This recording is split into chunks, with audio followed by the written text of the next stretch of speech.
जलसे में शामिल हमारे बहुत सारे मुसलमान भाई बहन हैं, आप सबको भी मैं सलाम करती हूँ। इस बार अगर डॉक्टर संजय साहब जगित्याल में जीते हैं तो इसमें बराबर हमारे मुसलमान भाइयों का पूरा साथ था, पूरा आशीर्वाद था।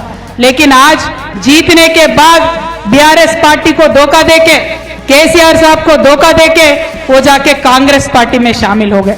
अगर कांग्रेस पार्टी में शामिल हो गए तो आप संजय अन्ना से पूछिए, कहीं भी मिलेंगे रास्ते में तो उनको जरूर टोकिए।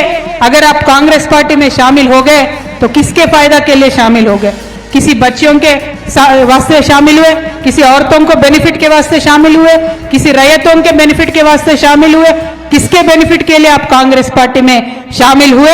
ये सवाल उनसे जरूर पूछिए, क्योंकि केसीआर साहब अकलियतों के हमदर्द है।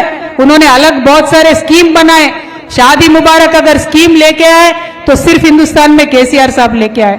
रमजान के टाइम पे गरीब मुसलमानों को कपड़े दिए पूरे हिंदुस्तान में, तो सिर्फ एक ही सीएम साहब थे, केसीआर साहब थे।